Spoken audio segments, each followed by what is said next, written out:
Welcome, everybody, to the Dig In podcast. I'm Jess Gedeke, and today, get ready to learn from one of the brightest minds at the intersection of innovation, creativity, and commerce. He's award winning, he's forward looking, and most importantly, he's crazy genuine. I'm so lucky to be joined today by David Isaacs, VP of Creative Production at Chobani. David, thanks for being here. Hey, my pleasure. Thanks for having me, Jess. We'd love to start by having you tell us about a little bit about your background. Sure thing. So I've been working in the kind of creative production space for about 15 years. Started my career in Toronto, where I had the opportunity to work with just some really brilliant Canadian minds Mhm. on some really amazing brands. Um, did that for a while, and then I jumped over to Amsterdam. Had a really fun opportunity open up there, and I kind of ran some global accounts for another great agency there, Sid Lee, where I kind of ran, you know, global production for brands like Absolute Vodka. And then an opportunity popped up in New York, and I'm like, what the hell? I may as well just do a full kind of 360 loop back around, kind of a boomerang. Came back to the East Coast, and I've been here ever since. Been here for 10 years. Also, kind of worked on a lot of global initiatives.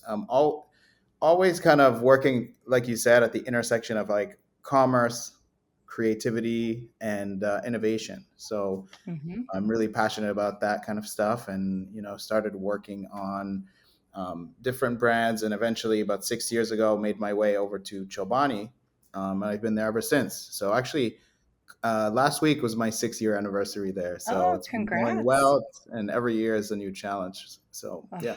very cool. Well, you've worked on some great brands and some great parts of the world, and we're going to get into some of that experience here in just a second. Well, I'm going to get things going here with just an impromptu question. So, David, tell me, what superhero would you most want to be? That's a great question, and I think I don't know if there's a superhero specifically that has this superpower. I'm not huge in like all the Marvel comics and everything like that, but my mind's always curious about innovation, what's coming up next. So I'm always wondering what's the next thing, what's coming up, what's going to happen in this industry, or what's AI going to do to the world, and how's that going to impact everybody, and all that kind of stuff. So if I could be a superhero or have a superpower, it would be seeing what's around the corner, seeing what's in the future, what's coming in the future. Hmm. That's a So good one. That would be super useful in your industry. yeah, so a crystal ball, just a crystal ball. Not a lot to ask. Yeah. Yeah, I think it's pretty straightforward. If you know how I can where I can find that, let me know. I'll be sure Mhm. to give you any tips I got. Thank- Okay, well, let's dig in. As you know, our listeners crave inspiration from other leaders. And I think one of the best ways to inspire is to tell a story. And you were integral in the development of a truly breakthrough packaging innovation for Chobani. This was the Chobani Flip Halloween seasonal packs that had a really cool augmented reality experience. So I'd love for you to tell us that story. How did that idea originate? What inspired it? Yeah, it's really great. It's something we've never done on packaging at Chobani, but we've always thought about. We've always wanted to find a way to surprise and delight, our consumer, and just give them something that's just gonna extend our brand experience in new, interesting ways. We're also looking for ways to stand out, kind of on a shelf that's Mhm. just packed with options. It's really cluttered. It's really there's a lot to choose from, a lot to look at, and a lot of times it just looks the same. Mhm. So any opportunity we get to kind of disrupt the shelf, bring something interesting to the shelf, especially in a moment where we have maybe lower seasonality on certain SKUs, is a welcome opportunity. So, we've always looked at AR as a piece of technology that we could potentially, experiment with. We've tested it a bunch of times, but it was never practical in a sense where the technology wasn't accessible enough to just be something that everybody can access and enjoy really easily. So, every year we see the technology advance a little bit. And the last time, so last year when we started looking into it again, we realized that we can actually have an AR experience without having a native app that would allow that would force somebody to download something in order to engage with the experience. And then we're like, all these ideas that we had, our creative team, our design team, our digital team, just came flooding back. And everybody's like, Hmm. hey, we've got all these great ideas on how we can essentially extend the packaging into a digital space right off packaging. And you can do it right through your browser. So that technology enabled us to kind of unlock this opportunity, and do it in a way that I think really surprised and delighted our consumer. Really kind of brought something fresh and new to the shelf, and from a from a CPG perspective, it really got our retailers excited about something new. Hmm. Around the Halloween time frame. Hmm. What types of experiences were consumers able to have with that AR component?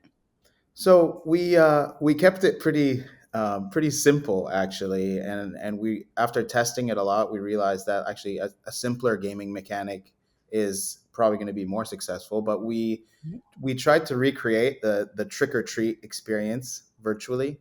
So when you scan the QR code off of this Halloween themed packaging, these doors kind of appeared in your space, and you could knock on them to reveal either like a spooky like trick, or reveal a treat, which would be the Hmm. product. And at the end of the experience, you collected points, and then we actually were able to mail you a treat, which was there was a wide range of like gifts. Essentially, we could send people Hmm. swag, or free product, or things of that nature. So Hmm. everybody who played got something out of it, whether it was a small souvenir or a keepsake. But the idea was to kind of bring the family together around this consumption occasion, and give them something fun to do at the Hmm. breakfast table or dinner table, or whatever table you're snacking Whatever on. table you're having your Chobani. Yeah. I Yeah. love that. It's so playful. It's so experiential. And I also really appreciate that it's grounded in that need to break through at shelf, which is such a sea and so difficult to navigate. And the fact that you're bringing a retailer some new news that, as we know, is so important for CPG in particular. So, did you leverage any new ways of thinking as you developed this particular packaging innovation? It had to be a lot to coordinate to get things together. Yeah, definitely. I think just looking at timelines for packaging and releasing packaging, we have an amazing team in house that kind of oversees all the packaging and the design and the artwork. It's all done in house. They're an incredible team. But the timelines that they have to work on are very different than, say, a digital timeline. So, Hmm. you know, something that only our team really knows is that we put the QR code on the packaging before we knew exactly like the digital experience, like what exactly that would entail. Because they were kind of running on two different work streams, and it was the first time we were doing this as well. So we had a bunch of ideas for how this would extend digitally, but was definitely still a work in progress when that packaging went out with the QR code, Hmm. when it went to print. So Hmm. you kind of have to sometimes build the thing and fly it at the same time, and we Right. definitely had to do that. Yeah. Yeah, yeah. This idea of concurrent work streams, I'm sure there was a lot of stress around, oh my gosh, is it going to be ready in time? Because this stuff's hitting the shelves and we better be digitally prepared, right? So, did you have any barriers or sort of hiccups along the way? Did you have to pivot at any point? Yeah, definitely. I think there was I think a big one is when our packaging is released, or it goes into this long process, and then eventually it's ready and it goes to the plants, and then they ship the product. So first ship, typically it takes like a few weeks for most retailers to have that package on shelf. But it doesn't mean that some retailers might get lucky and get it like a few days later potentially, or like Hmm. a week later. So you definitely have to be ready with your full campaign and experience right when the product leaves the plant. and that's something we realized a little bit later in the game. And yeah, we had to really just make sure everything was tested, ready to go, and yeah, problem solved to make sure that everything was top notch for that first ship date. Yeah. And I'm just still struck by you're talking about an actual holiday that has a date on the calendar that you had to hit. So there wasn't a Mhm. lot of flexibility there. How did you know it was a success? What sort of results did you guys see from this? Yeah, definitely. I think there was a lot of great metrics coming out of it. It was the first time we've done it. So again, we were approaching it from like a test and learn perspective, and we learned a lot Mhm. about our consumers. We learned a lot about engagement. So, we found that on average, people were spending over 2 minutes playing this game, which is Oh, pretty wow. huge for an That's AR a decent experience. amount of Usually, time. yeah, Yeah. yeah, it was really great. So people were really spending time, kind of enjoying it, and we also saw an impact on even sales and volume. So there was a lift during that time of year and in the seasonality. Mhm. We captured a lot of data and emails, and we boosted our CRM list. So there's a lot of wins and a lot that we'll optimize for and if we decide to do this again. Mhm. I'm not going to promise anything, but we are talking about it, and it felt like a real successful, first attempt at kind of AR and packaging. Yeah. What was your biggest takeaway from that experience? I think the biggest takeaway is if you're not willing to like do something to be the first to do something or try something for the first time without necessarily data that's going to back up the decision, you're never really going to innovate. So when we were looking at this and we were trying to build KPIs and success metrics for this, we didn't really have a precedent for it. We didn't have something to point at to say, look, this needs to do these exact things and meet these exact success metrics for this to be deemed successful, because we'd never done it before. And Mhm. it was hard to kind of point at anyone else that had done it the way we wanted to do it. So we just kind of went in with, as long as we can surprise and delight our consumers and extend the brand in a meaningful way and learn, then we're good. Mhm. And what we ended up getting out of it was a lot more than that. But Mhm. ultimately, I think you need to build a culture that's open to truly innovating and testing and learning, and not having to not you know mandating, I guess, a precedent for something, because then you'll never be Mhm. the first to try something. Mhm. Yeah, that's really interesting. And I'm struck by you've used the term surprise and delight several times and how you've described this initiative. And I think that's a great kind of segue into talking about you as a leader in your organization and the industry. Because one of the things that I know you're really passionate about, we spent some time chatting about, is this concept of authenticity when it comes to leading a brand. And a company. And I think that I'd love to hear more about how that plays out in your day to day at Chobani. How do you live the brand? How do you develop that authenticity with your consumers, but also your employees? What's it like over there, and how do you guys do it so well? Yeah, I think authenticity is key, and it comes all the way from leadership at the very very top, from our founder.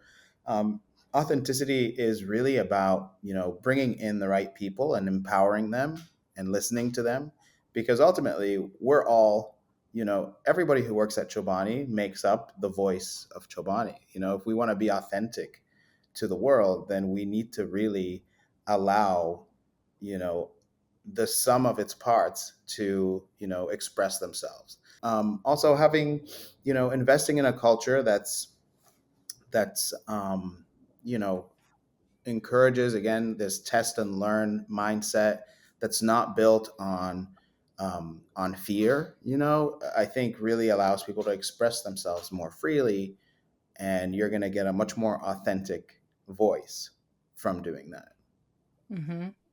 And so, does that freedom to sort of experiment, sounds like it's okay to maybe have some failures or some setbacks along the way. Does that come from the top? Is that something that's just very collectively at the senior level supported for the organization? Yeah, definitely. I think, again, I think we give a lot of responsibility to everybody. We empower everybody. We also expect results from everybody. But Mhm. I think there's definitely this openness to doing things our way, doing things differently, and not doing things just because a competitor has done them a certain way, or there's a precedent. Like, the Chobani way is a term that's used on a daily basis, inside the walls. Like there's like a a way of thinking, a way of approaching a problem, and this belief that we can solve problems, quicker, more efficiently, more practically, than others. So Yeah. You must be able to recruit some great talent. As part of that just initial conversation and telling them about the company, people must get so excited to work for Chobani. yeah, I think a lot of people get excited about it, but you also find a lot of people who've been at the company for a very long time as well. So Mhm. recruitment's a big thing, but retention is also really amazing. I've never Mhm. been at a company where I've been there for 6 years, and the person next to me is like, "Yeah, well, I've been here 11," and I'm like, "Oh, Mhm. okay, you win." so so yeah, there's a lot of people who've been here a long time. We kind of we're foodies, but we're also, I think, we're attracted to trying to make the world a better place and disrupting kind of the food space. We believe in the mission of better food for more people, and we Mhm. really want to try to make a difference out there. We love food, and we want everybody to have access to amazing food. So I Mhm. think it's a pretty great mission that you can get behind, and make a feel like you're making a difference every day at Mhm. the Yeah. office. So along those lines, what's your hot take on the future of the food industry? Yeah, so I think future of the food industry is really about, I think, no compromise. I think it's one of those things where I think, when we were growing up, our parents, you're always having to either choose a healthy food item or like a delicious food item. And I think the future of the food industry is, hey, you can have both, and you can create products that are both delicious and nutritious and good for you, and you don't have to be, on one side or the other. And I think Chobani is like sitting right in that perfect kind of middle ground, and Mhm. has been for a while, and has been kind of saying this for a long time. And you see that with a lot of like the new startups, I think, who are trying to do things differently and disrupt their own, in their own ways, disrupt different categories. Again, it's like, you know what, you could still have that delicious, you know candy bar, but it's actually kind of healthier now for you. You know what I Mhm. mean? Or it's walking that line, um, between delicious and nutritious, and you can Yeah. have both. Why not? Right. Yeah, enabling consumers to not have to compromise is a pretty powerful thing that a brand can do. So, I love that Mhm. as a hot take. Well, let's get into the final dig. This is all about you as a consumer, so feel free to take off your professional hat if you wish for a moment. What is the last product or service that you bought on impulse?